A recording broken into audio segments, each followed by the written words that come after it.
Halo teman-teman, sehat-sehat selalu bersama keluarga tercinta dimanapun teman-teman berada. Kita akan bicara tentang timnas Vietnam yang tembus ke semifinal Piala Asia U23. Tentu ini adalah pencapaian yang sangat-sangat bagus. Salah satu tim Asia Tenggara yang bisa mencapai semifinal di edisi tahun ini dengan pemain-pemain yang itu saja, dengan pemain-pemain lokalnya, namun dibarengi dengan strategi dan taktik dari pelatihnya, sehingga timnas Vietnam menunjukkan kualitasnya sebagai pemain dan tim yang disegani di kawasan Asia Tenggara, bahkan kali ini disegani di kawasan Asia untuk U23.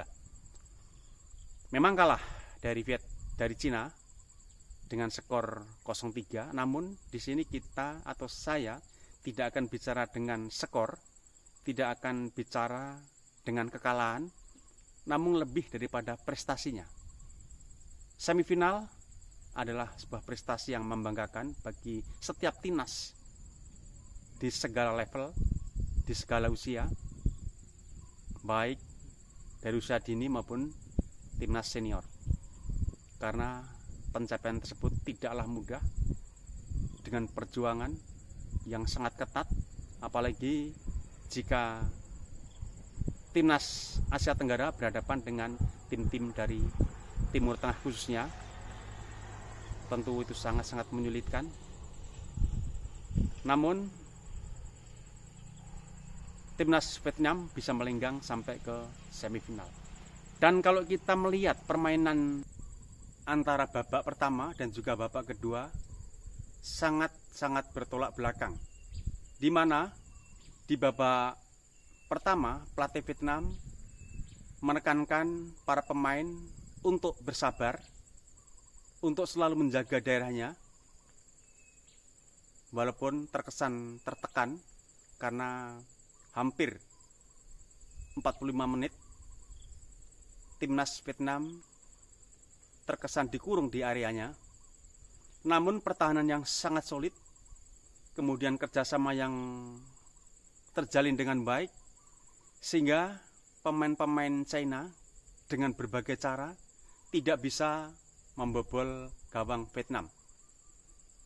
Pemain Vietnam betul-betul sangat-sangat dewasa, sangat-sangat memperlihatkan kualitasnya untuk meladeni pemain-pemain sekelas pemain-pemain China. Sehingga kita lihat hampir sepanjang pertandingan di babak pertama, timnas China kesulitan walaupun mengurung daripada pemain-pemain Vietnam. Itu yang kita lihat, walaupun ada beberapa peluang yang diciptakan dari kedua tim, namun tidak bisa dikonversi menjadi gol.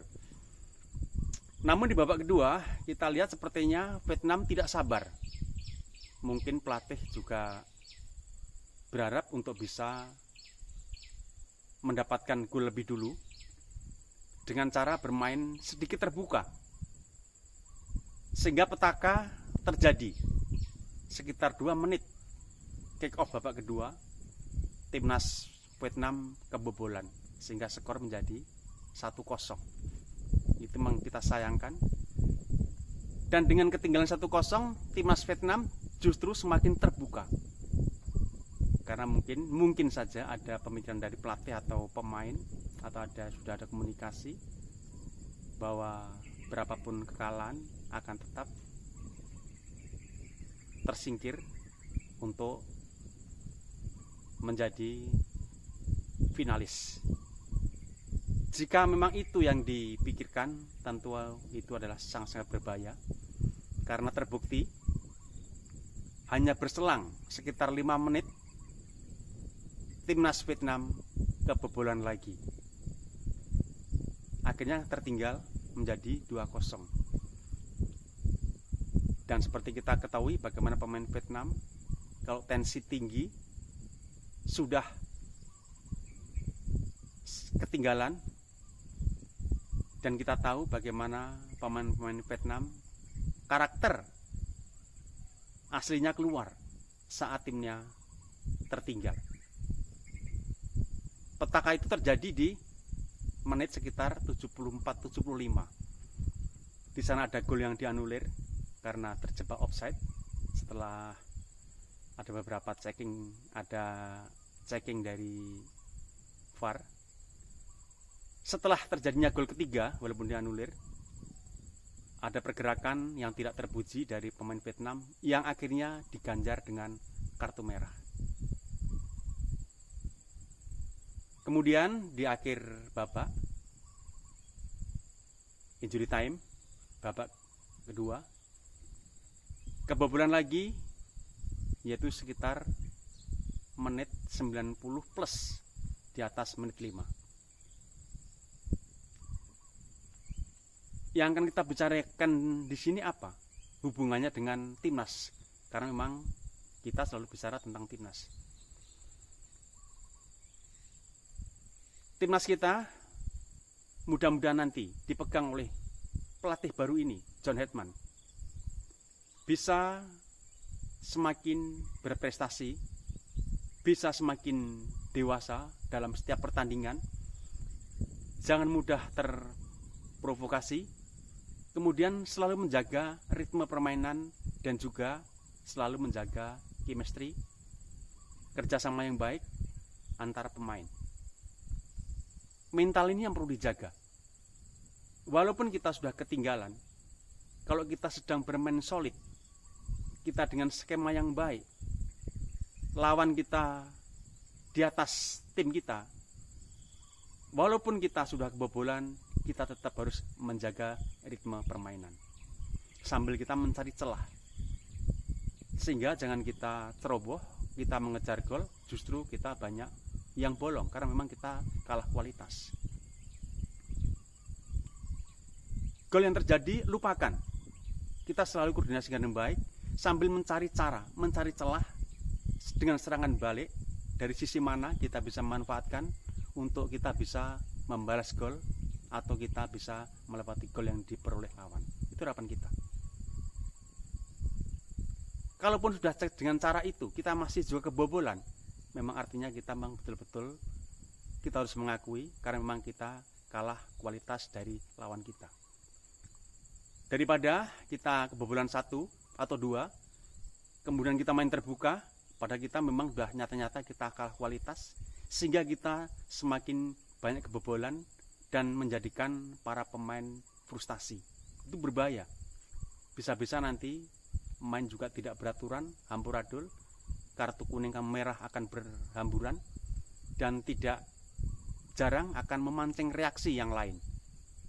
Seperti pemain-pemain yang kita masih di bench, pelatih juga terbawa emosi juga, kemudian penonton, dampaknya tidak baik. Lebih baik kalau memang kita merasa dari awal kita memang kalah kualitas, kalah kelas, skema yang berjalan terapkan terus kalau itu memang sangat baik untuk tim. Seperti tadi malam yang diperagakan timnas Vietnam di babak pertama, itu sangat bagus. Memang ada kemungkinan nantinya akan kebobolan, namun dari strategi itu, dengan bertahan, dengan tidak meninggalkan area, tidak terpancing dengan ritme permainan Cina, terbukti di timnas Vietnam bisa menahan imbang timnas China. Di babak kedua mencoba bermain terbuka, ternyata justru malah kedodoran melawan tim sekelas Cina.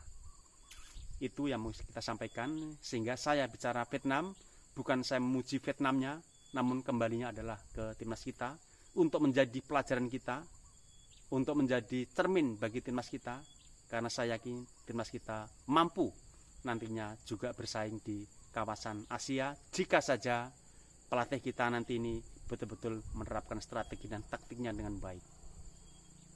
Karena sudah pernah dicoba, sudah pernah dijalankan oleh timnas kita. Mudah-mudahan